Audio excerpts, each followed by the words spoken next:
발로 뛰는 진행자 권지연과 함께하는 시사 매거진 의정 24시. 지금부터 30분간 함께합니다. 안녕하세요. 시사 매거진 의정 24시의 권지연입니다. 매달 마지막 주 목요일에 찾아뵙고 있는 의정 24시. 오늘 그 5번째 시간인데요. 가정의 달 5월을 맞아 여성가족 평생교육위원회를 만나봤습니다. 잠시 후 본격적으로 시작하겠습니다. 승차감 퍼포먼스 그리고 품격까지 찬사가 멈추지 않는 차가 있습니다. K9 2013년 올해의 차 2회 수상, 한국자동차 전문기자협회 선정 국산차 부문 수상, 중앙일보 선정 올해 국산차로 또 한 번 수상. 가치를 더하다 K9 기아자동차.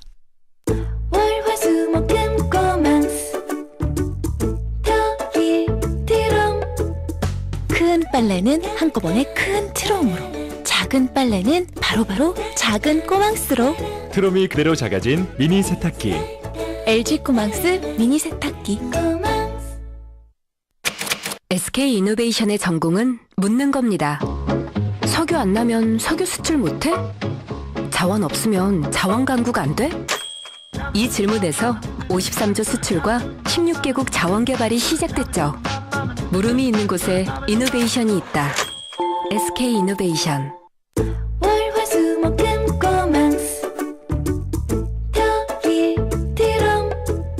큰 빨래는 한꺼번에 큰 트롬으로, 작은 빨래는 바로바로 작은 꼬망스로.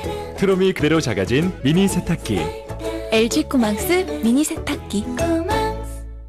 9988-234라고 들어보셨습니까?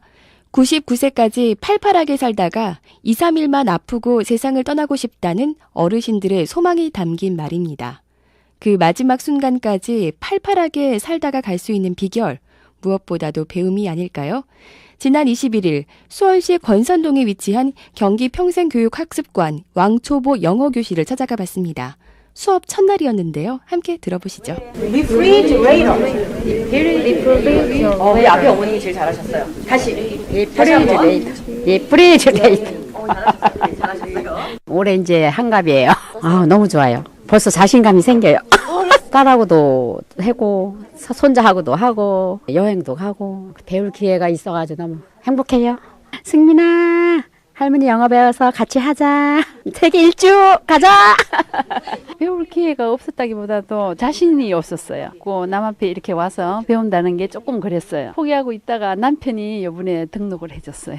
옷을 쇼핑을 가도 이게 옷 상표를 봐도 이게 뭔지도 정확하게 모르겠고, 참 진짜 친구들하고 올려서 가도 그런 게 굉장히 불편했거든요. 자식들이 약간 엄마는 이건 모르는 거야, 몰라, 이렇게 얘기할 때 굉장히 그냥 서운하고 그랬어요. 그래서 기본이라도 조금 배워야 되겠다. 사랑하는 남편 너무너무 고맙고 진짜 마음이 오늘은 행복해요. 최선을 다 가르쳐 주시는 대로 열심히 배워서 I can speak English.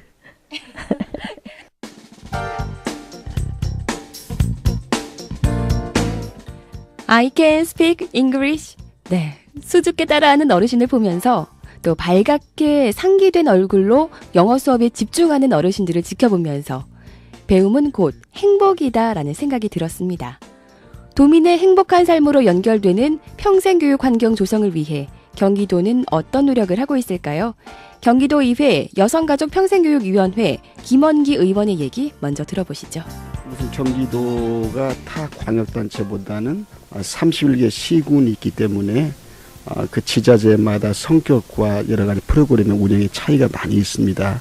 그래서 이런 전반적인 문제를 컨트롤하고 프로그램을 제공하는 것이 바로 경기도가 설립한 평생교육진흥원입니다. 그래서 우리 진흥원이 해야 할 세 가지의 큰 역할이 있는데, 첫째는 아까도 말씀드렸던 31개 시군마다의 평생교육의 격차를 해소할 수 있는 그 지역에 맞는 맞춤형 평생교육 컨설팅을 제공하는 거죠. 또 두 번째는 30개 시군들이 가지고 있는 자기들 나름대로의 그 교육 프로그램을 서로의 네트워크 시켜가지고 서로의 정보를 교환하고 좀 더 발전적인 방안을 만들어 나가는 거죠. 여기에서는 교육을 지속적으로 실시하고 있죠. 지난 2011년 10월에 개원한 경기도 평생교육진흥원은 전국에서 연구 기능을 제대로 갖춘 유일한 곳으로 보다 체계적인 평생교육 환경을 만들어줄 것으로 기대된다고 하는데요. 계속해서 김원기 의원의 얘기입니다. 일단은 이제 우리 그 평생교육국이 있죠. 평생교육국은 이제 정책적인 업무고요. 진흥원이라는 것은 필드 현장에 있는 현장에 걸맞는 어떤 전문가 집단으로서의 프로그램을 개발해서 또 공급도 해주고 같이 공유할 수 있는 그런 중추적인 허브 기능을 진흥원이 담당하고 있다 이렇게 생각이 되겠습니다. 누구나 자연스럽게 배움의 기회를 얻을 수 있도록 지난 2001년부터 정부는 평생학습 도시를 지정해왔습니다. 전국적으로 90개의 도시 가운데 경기도는 광명시를 시작으로 지난해 포천시까지 13개 지역이 평생학습도시로 지정됐습니다. 그 의미 있는 일에도 평생교육진흥원의 역할이 컸다고 하는데요. 광명시 출신 정대훈 의원의 얘기입니다. 지금 올해 사실 정부에서 교과부에서 평생교육도시 그 선정을 지금 준비를 하고 있습니다. 그러니까 우리가 13번째가 포천이지 않습니까? 그 당시에 이 선정 대입까지 참 그 어려움이 많았습니다. 만약에 경기도 평생교육진흥원이 생기지 않았다면 과연 13번째가 그 지정이 될 수 있을까 그 의문이 납니다. 올해는 아마 정부에서 그 평생교육에 관심이 지금 박근혜 정부가 들어서 좀 뭔가 평생교육의 변화가 많이 일어났습니다. 지금 그 어려운 예산 속에서 정부가 교과부가 그 340억 정도는 확보한 걸로 알고 있습니다. 이번에 이제 평생교육시설 그 인가에는 한 100억 이상이 배정한 걸로 알고 있거든요. 그러면 작년에는 우리 경기도가 하나가 됐는데 올해는 아마 그 잘하면 그 경기도의 배당이 한 많으면 9군데, 적으면 한 4군데 그 정도의 무난히 들어가지 않을까 저는 생각하고 있습니다. 100세 시대에 평생교육이 더 의미 있는 건 제2, 제3의 인생을 시작할 수 있는 디딤돌이 되기 때문이겠죠. 벼랑까지 몰렸던 이분들 또한 예외가 되어선 안 됩니다. 수원 정점의 마지막 전남 열차가 잠시 후에 하는 곳 2번으로 도착하겠습니다. 꽤 오래됐어요. IMF 터지고 나서 이제 부도 맞고 고시원 얻어가지고 노동일을 했었는데 다리가 이렇게 병신되다 보니까 안 되는 거죠. 저기 도곡에다 아파트 하나 사놨었고 가양동에다 가양 아파트 하나 사놨었고 다 줬죠. 본부인한테 이혼하면서. 우리 애들 둘이 있어요. 떨어진 지가 10년 됐는데 그때도 도둑질도 하지 못하고 여기서 생활할 수밖에 없어요. 덕후자는 거 있어요. 이제 4시, 5시 최고로 이제 아주 극한 상황이. 김원기 의원은 경기도에서 노숙인들이 사회에서 제 몫을 할 수 있는 교육 사업이 진행되고 있다고 말하는데요. 얘기 한번 들어볼까요? 저희들 경기도만의 특수한 그런 사업이 있는데 첫 번째로 경기도형 탈노숙 토탈 케어 사업이 있습니다. 그 노숙인들을 하나의 사회복지적인 관점에서만 바라보았지만 저희 경기도 진흥원에서는 이 노숙인들에게 일반인들이 좀 의아하겠지만은 인문 교양 교육을 실시하고 있습니다. 또 여기에다가 직업 교육과 최종적으로는 주거 지원을 할 수 있는 그런 단계적인 탈노숙, 그 노숙을 벗어날 수 있고 직업을 통해서 안정적인 또 생활을 할 수 있는 거기까지 중점을 둔 그런 경기도형의 탈노숙 토탈 케어 사업이 있고요. 체험할 수 있었죠. 우리나라는 평생교육 도입 15년 만에 종주국 일본과 어깨를 나란히 할 만한 성과를 이뤄냈습니다. 지자체의 적극적인 지원 정책과 우리 국민의 교육열이 함께 만들어낸 합작품이겠죠. 하지만 여전히 할 일이 많습니다. 경기도의 평생교육이 누구나 따라하고 싶은 세계적인 모델이 될 수 있기를 바랍니다.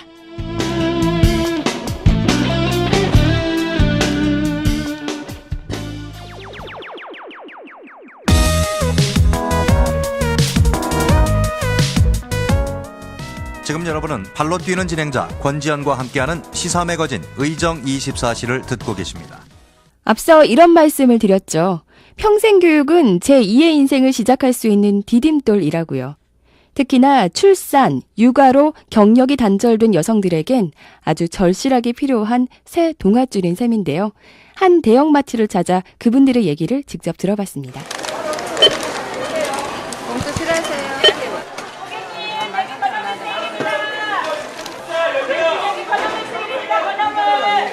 네, 1+1에 할인 행사까지 해드립니다. 맛있는 빵 먹으세요. 전 몇 달 안 됐어요. 주부죠. 특별히 기술이 있는 것도 아니니까 아무래도 학원비도 내고 우리 애 신랑 사업이 좀 안 되잖아요. 요즘. 안 되니까 돈을 안 갖다 줘 잘. 그러니까 힘들. 이제 뭔가 창업을 하려고 생각은 해봤어요. 생각보다 쉽지 않아요. 여자가 더 어렵죠. 저는 남자로 태어났으면 좋겠어요. 가사 일도 같이 해야 되고 여자라서 하기 힘든 부분도 많고. 힘은 들지만 어쩔 수 없죠. 뭐. 다 똑같은 건데. 그러니까 하루 종일 서서 일하는 게 힘들고 또 이렇게 고객님도 그냥 드시고만 가시고 안 살 때 매출 안 뜨면 그것도 스트레스 받고. 우리는 그거하고 연관이 있습니다. 나오기 싫다가도 여기 나와서 또 같이 일하는 언니들 얼굴 보고 그러면 또 즐겁고, 아, 대한민국은 아줌마의 힘이다. 우리 큰아도 아프니까 건강하고 우리 가족 화이팅. 모두 사랑해. 아줌마들의 힘을 보여줍시다. 화이팅! 엄마의 자리를 지키기 위해서 일을 놓을 수밖에 없었던 여성들은 지금도 제대로 된 보수와 처우가 보장되지 않은 비정규직을 선택하고 있습니다. 그대로 두고 볼 일은 아니죠. 요즘 이 여성들을 위해서 엄마 가산점제 도입이 논의되고 있다는데요. 그것이 경력 단절 여성들을 위한 근본적인 해결책일까요? 찬성이죠. 우리나라에 아주 훌륭한 그 교육 잘 받고 능력 있는 여성의 능력을 많이 이용해야지 국가한테도 큰 발전이 될 텐데 벌써부터 해줬어야죠. 저는 생각이 좀 틀린데 특별한 가산점제를 준다고 하는 것은 기여하는 것과 관계없이 준다는 뜻인데 불편해라고 봅니다. 사람 나름이겠죠. 남자들이 더 좋아하죠. 뭐 같이 보니까 그러겠지. 글쎄 문제가 좀 있긴 있겠죠. 그걸 정확하게 범위를 정한다거나 객관적으로 검증하기가 좀 어려운 부분이 있으니까 여성 본인들의 의견을 제일 많이 들어보고 다른 사람이 상대적으로 불리하지 않게끔 하는 게 중요할 거라고 생각합니다.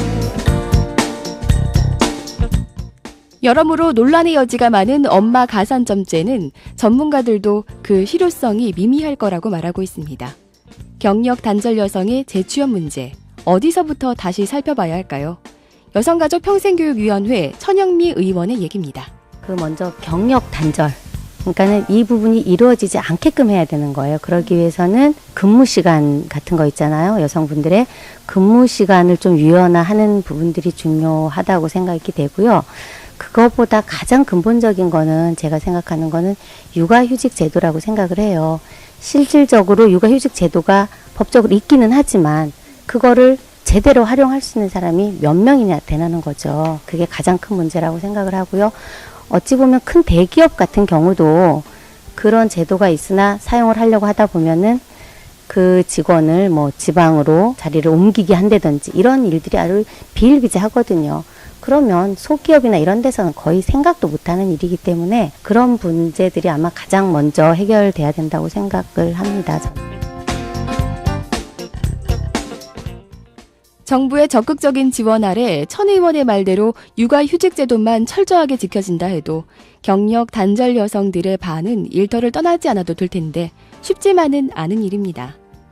지금도 경기도 13개의 여성인력개발센터를 비롯한 재취업 알선기관에서 다시 일하겠다는 희망으로 고군분투하고 있는 우리 어머니들을 응원합니다.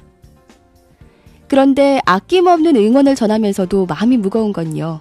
일과 가정을 함께 짊어져야 하는 그 무게를 알기 때문입니다. 특히 가장 마음에 걸리는 건 엄마의 손이 필요한 아이들이겠죠.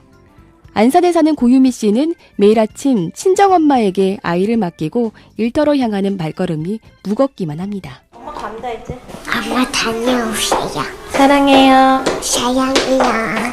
엄마랑 같이 놀고 싶어? 평소에? 뭐하고 놀고 싶어 엄마랑?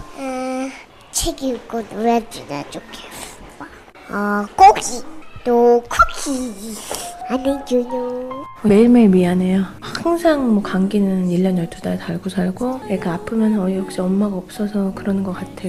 애가 좀 소심하면 엄마가 옆에서 봐주지 못해서 소심한 것 같아. 자책감이 있어요. 부모님이나 아빠들도 그렇게 생각하기도 하고. 너무 일찍 갔다 저녁에 늦게 오면은 안쓰럽고 또 애기 손주도 안쓰럽고. 아이와 함께하지 못하는 미안함은 있어도 그나마 아이의 할머니에게 맡길 수 있다면 아주 행복한 상황입니다. 대부분의 아이들은 어린이집과 같은 보육기관에 맡겨지고 있는데 극히 일부지만 연일 터져나오는 어린이집을 둘러싼 불미스러운 일들은 쉽사리 마음을 놓지 못하게 만듭니다. 얼마 전 부산의 한 어린이집 교사가 17개월 된 아기를 상습적으로 폭행한 사실이 알려져 충격을 줬는데요. 지난 27일 밤 뇌사 상태에 빠졌던 그 아이는 49일 만에 결국 숨지고 말았습니다. 아이들을 믿고 맡길 수 있는 여건 어떻게 만들어가야 할까요?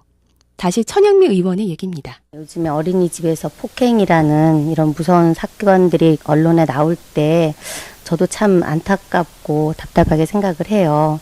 그래서 아마 정부에서는 거기에 대한 대책 방안으로 뭐 어린이집에다가 뭐 의무적으로 CCTV를 설치한다던가 그 부모가 뭐 교사를 감시하는 뭐 부모 모니터링단을 만든다던가 이런 제도를 한다고 해요. 그런데 저는 그게 과연 CCTV를 설치하고 부모가 교사를 감시한다고 해서 근본적인 대책이 될 수 있을까? 저는 아니라고 생각을 하거든요. 꼭 피멍 들도록 뭐 애를 때리고 넘어뜨리고 이것만이 폭행은 아니거든요. 사랑이 없는 양육 자체가 정말 폭행이라고 저는 생각을 해요. CCTV는 목소리가 안 나가는 거잖아요. 그걸 촬영하는 각도에 따라서 이거는 많이 달라지고 오해가 일으킬 수 있는 거예요. 선생님들이 그런 진정한 마음, 이게 우러나야 되는데 이러기 위해서는 선생님들의 처우가 완벽하게 지원이 돼야 되거든요. 그래서 제가 예전부터 그러니까 선생님 한 명을 더 비단임 제도에 대해서 주장을 많이 했었어요.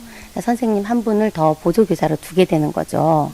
그렇게 했을 때 업무도 좀 둘이 나눌 수가 있고 이런 생각을 그러니까 선생님들 자기 개발도 필요하고 이런 걸 주장을 했는데 또 그거 역시 문제는 재원이 따르다 보니까 제가 결론적으로 정말 정부에 건의하고 싶은 거는 이런 쓸데없이 그냥 뭐 조금 수당 뭐 이런 개념으로 가서는 절대로 안 되는 거고요. 정말 교사들에 대한 확고한 인건비 지원 정책 이거 하나만으로도 아마 많은 게 저는 해결될 거라고 생각을 해요. 근데 그게 가장 우선적으로 꼭 필요하다고 저는 생각을 합니다. 아이들에게 못된 짓을 한 일부 어린이집은 엄하게 처벌받아야 마땅할 겁니다. 하지만 그와 함께 150만 원도 채 안 되는 돈을 받으며 9시간 이상 아이들과 씨름하는 수많은 보육교사들의 처우 개선 또한 뒷받침되어야 할 것입니다. 무엇보다도 다시 일을 시작하는 엄마들이 마음 편하게 일할 수 있게 말입니다. 그리고 바로 엊그제 반가운 소식이 들렸습니다. 올 연말까지 31개 시도군에 건강가정지원센터별로 아이돌봄이 991명을 모집한다고 하는데요. 생후 3개월부터 만 12세 아이들이 있는 가정을 방문해서 엄마가 일하는 동안 그 자리를 대신한다는 건데요. 이 또한 엄마가 열심히 일할 수 있는 버팀목이 될 수 있겠죠. 말없이 슈퍼우먼으로 사는 것이 미덕이던 시대는 이제 갔습니다. 여성들의 짐을 덜어주는 배려, 경기도가 앞장서 주기를 바랍니다. 지금 여러분은 권지연이 진행하는 시사매거진 의정24시를 함께하고 계십니다. 대가족과 핵가족, 과거 우리의 가족의 형태는 이렇게 두 가지로 분류된다고 배웠습니다.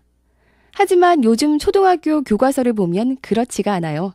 달라진 가족 형태, 여성가족평생교육위원회 강득구 의원의 얘기입니다.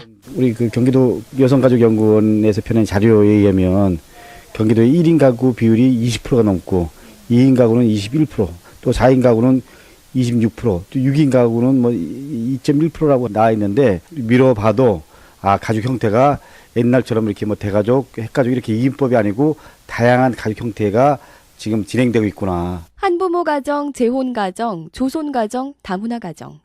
아이들에게 이렇게 다양한 가족 형태를 가르치는 이유는 사람과 사람이 같을 수 없듯이 가족의 다름을 인정하며 함께 품어가자는 것입니다.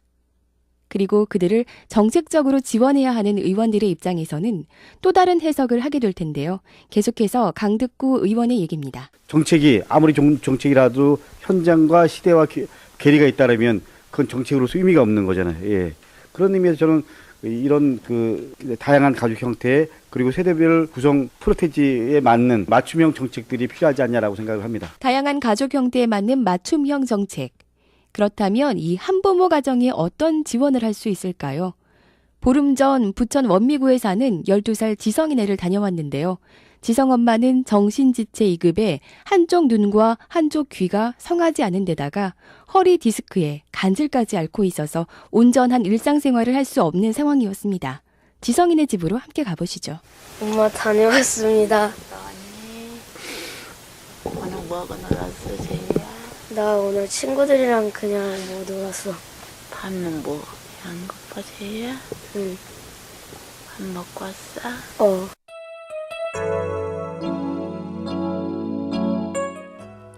보증금 50만 원에 월세 10만 원. 금방이라도 쓰러질 듯한 2평 남짓한 좁은 방에서 그날도 엄마는 한없이 가녀린 목소리로 지성이를 맞았습니다. 40대 초반의 나이인 엄마는 왜 이렇게 많은 병을 안게 된 걸까요? 어렸을 때부터 했어요.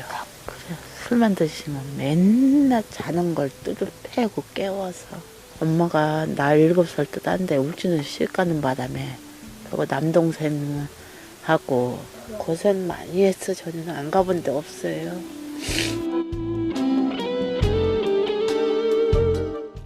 남편 없이 아이를 낳아야 하는 막막한 상황에서도 한겨울 아이를 낳은 지 일주일 만에 길에서 좌판을 펼쳤을 때도 또 아픈 몸으로 아이를 맞아야 하는 하루하루 속에서도 유일한 희망 지성이를 생각하며 참을 수 있었는데 요즘은 몸이 점점 안 좋아지는 게 느껴져서 두렵다고 말합니다.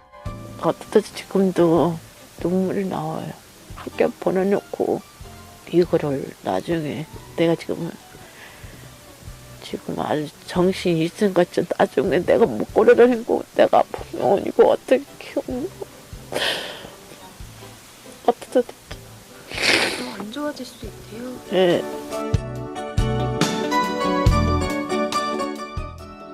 이 한부모 가정을 위해서 어떤 지원을 할 수 있을까요?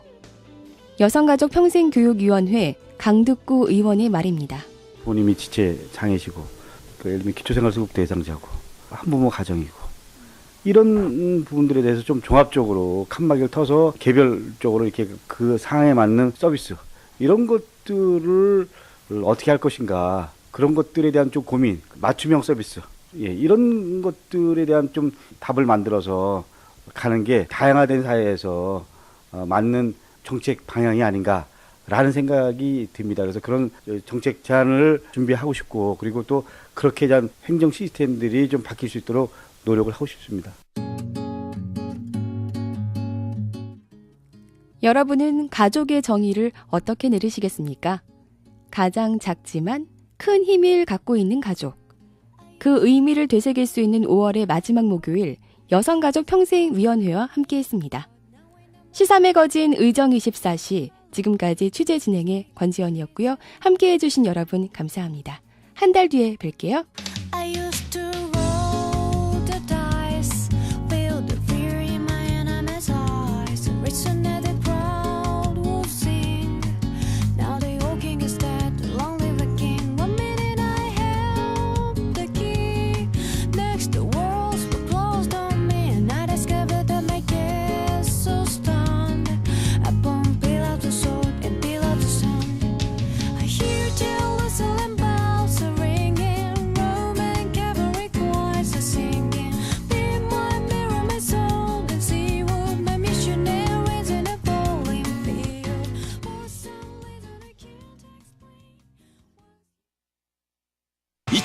코리아 매치컵 세계 요트대회 경기화성 해양 페스티벌 세계 최정상급 프로 선수들이 펼치는 숨막히는 요트 레이싱 코리아 매치컵 세계 요트대회 가족, 친구, 연인과 함께하면 더욱 즐거운 해양 레저 체험의 모든 것 경기화성 해양 페스티벌 5월 29일부터 6월 2일까지 경기도 화성시 전국항으로 여러분을 초대합니다. 2013 코리아 매치컵 세계 요트대회 경기화성 해양 페스티벌 세계 최정상급 프로 선수들이 펼치는 숨막히는 요트 레이싱 코리아 매치컵 세계 요트대회 가족, 친구, 연인과 함께하면 더욱 즐거운 해양 레저 체험의 모든 것. 경기 화성 해양 페스티벌 5월 29일부터 6월 2일까지 경기도 화성시 전국항으로 여러분을 초대합니다. 아이들 손잡고 떠나고 싶은 주말. 이젠 고민하지 말고 연인산 도립공원으로 오세요. 경기농림진흥재단이 운영하는 연인산 도립공원 숲체험 힐링 프로그램은 연인산의 웅장함과 용추계곡과 같은 천혜의 자연 환경 속에서 가족을 위한 다양한 프로그램이 기다리고 있습니다.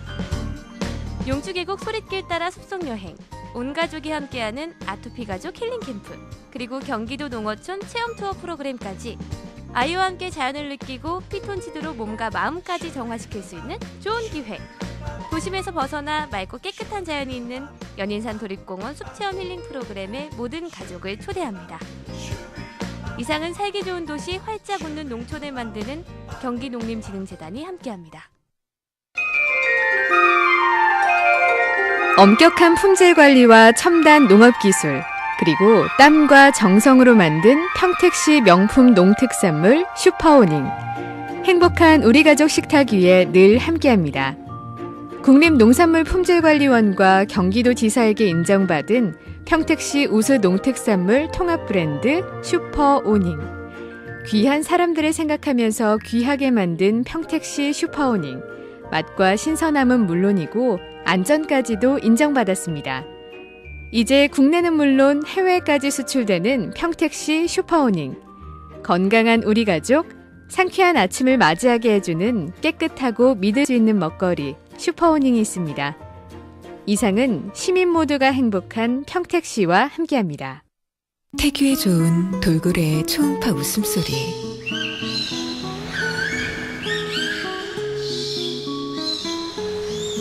광고를 듣는 것만으로도 태교가 되도록 어린이 보험을 만드는 현대해상의 마음입니다.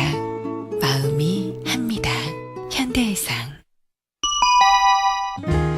우리의 친구 경기방송.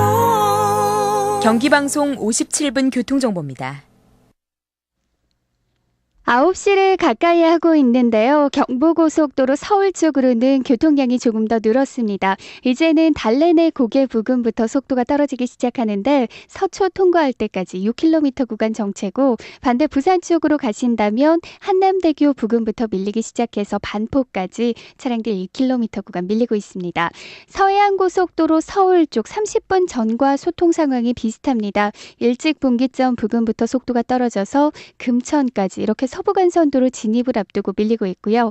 반대 목포 쪽으로는 금천 일대 통과하는데 속도가 떨어지고 있는 상태고, 이후로는 안산 분기점 부근 영동고속도로로 빠져나가는 차들이 밀리고 있습니다. 영동고속도로 진입해서는 강릉 방향으로만 지나기 어렵습니다. 교통량이 조금 줄면서 이제는 부곡 부근부터 광교터널 통과할 때까지 5km 구간 정체고요. 이후로 구간이나 반대쪽으로는 쭉 소통 잘 됩니다. 고속도로 정보였습니다. 네, 경기도길 주변으로도 일부 정체가 풀린 곳이 있긴 한데요. 여전히 상습 정체 구간 중심으로는 불편이 남아 있습니다. 경기 남서쪽 39번 국도 따라 화성에서 평택으로 가는 길 정체가 풀리는가 싶더니 다시 차가 늘었는데요. 숙곡교차로 전부터 비봉 쌍학교차로 지나 자안교차로까지 구간 정체가 계속됩니다. 3번 국도 성남에서 이천 쪽으로는 정체가 모두 풀렸는데요. 반대 방향 광주 장진하들목 지나서 갈마터널 사이로 지체가 남아 있습니다. 분당 수서간도로 서울 쪽으로 모란나들목이나 북정교차로 주변으로는 속도가 올랐습니다. 봉담과 청강 고속화도로 수원 호메실라들목 부근 봉담교차로까지 부분적으로 속도가 줄어 있고요.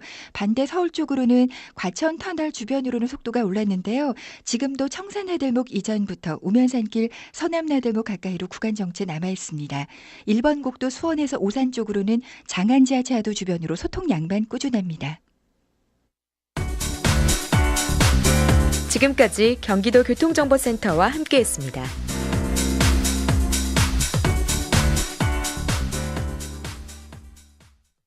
FM 99.9MHz 경기방송입니다. HLDS 만나요 느껴요 함께해요 99.9 경기방송. 작은 소리 큰 감동 경기방송이 9시를 알려드립니다.